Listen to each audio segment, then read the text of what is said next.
Oh, so it's kind of types, by the way.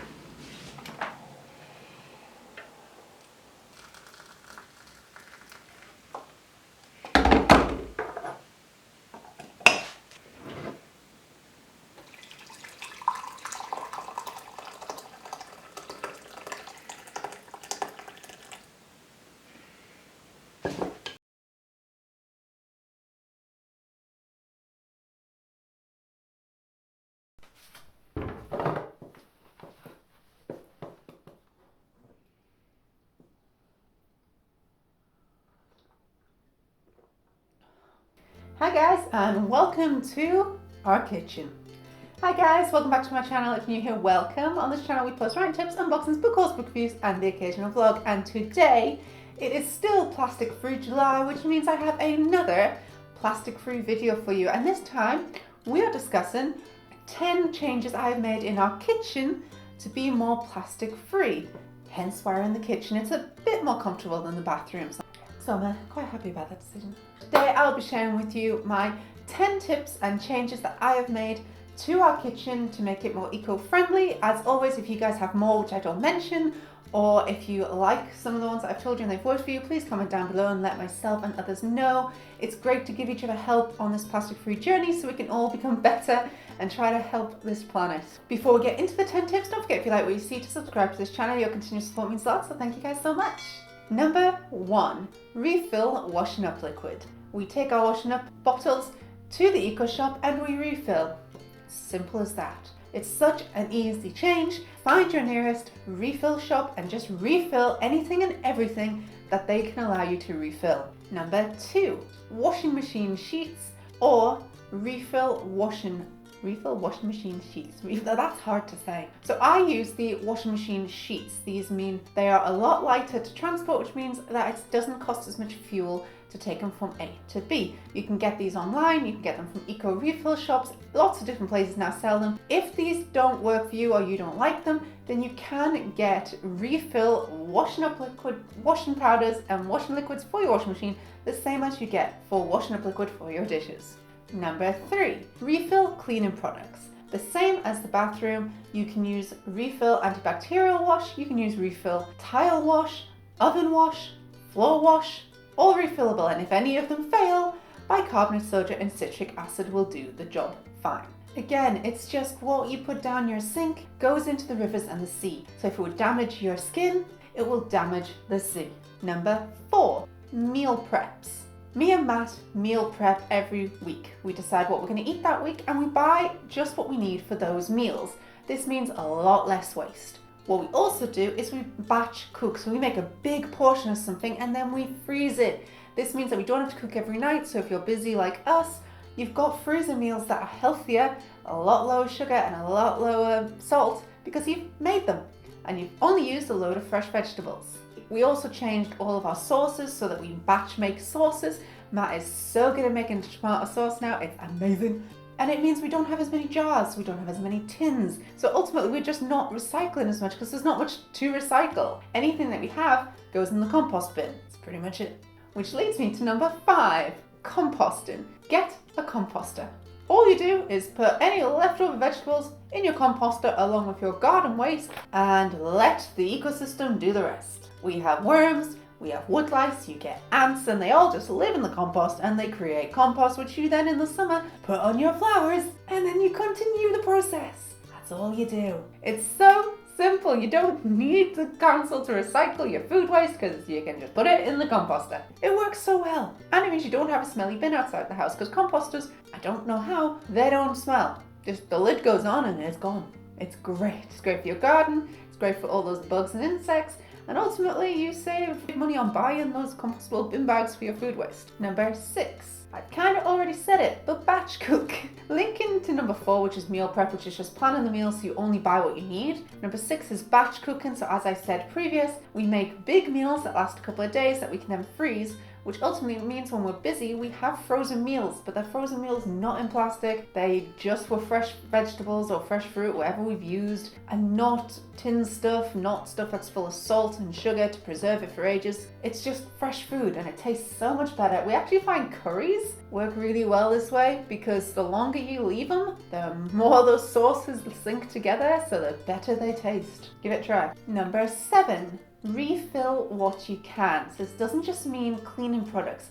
We refill pasta, rice, seeds, nuts, dried fruit, all the herbs and spices. You can refill cereal, porridge. There's so many foods that you can refill now. You don't have to have any packaging. You just refill the jar you've got. Number 8, cook from scratch. Again, this has been mentioned in my planning your meals and in batch cooking. If you can, cook all your sauces from scratch. It really makes a huge difference. As soon as me and Matt started doing that, Matt lost weight instantly. We find we have a lot more energy. We get a lot less lag after eating. Now if I have a jar sauce, I can just taste salt. That's all I taste now. So it's obviously cut down our salt and sugar intake quite a lot. And honestly, it doesn't take that long to do because you batch cook it. So it's just, if we're making a pasta dish, Matt will make a big pasta sauce and then we just portion it out and put it in the freezer. And then we have freezers load of sauce that we just take out and cook straight away. So just freeze your sauces. Yes, it means that one day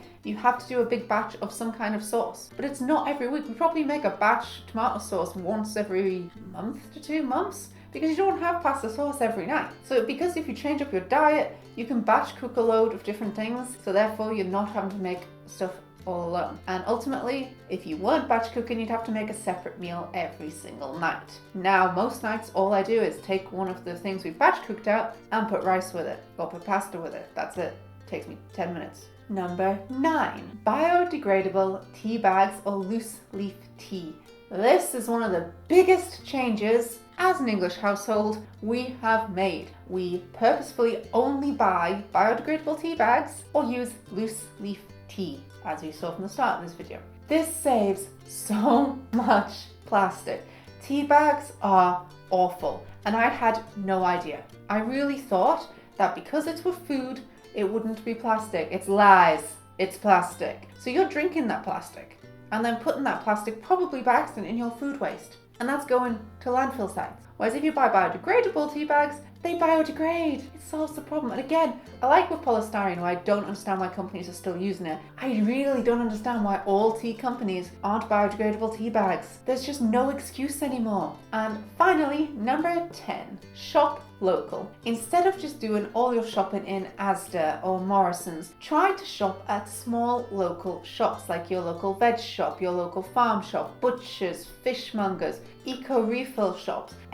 Because this helps the economy, because small businesses pay tax. That tax goes into the country, which ultimately pays for your schools, hospitals, fire service, everything your country needs to run. If you just shop at the huge companies, like it or not, a lot of them are probably tax avoiding because they can, because they're so wealthy. Plus, if you pay Asda, you're just paying Asda. If you pay a small company, every single sale means the world to them and you're paying them and their family, which is also paying the smaller companies they probably get their fruit and veg from because they can't afford to get it from the big ones. You're also more likely to find these smaller companies are actually paying the farmers what they need to be paid to continue being farmers. A lot of farms these days are underpaid. They can't survive selling to big supermarkets. They need the small shops to help keep them afloat. So if you can buy from a farm market, then you know it's the price it has to be. And I know this is horrible to hear because we're all feeling the pinch right now. And I know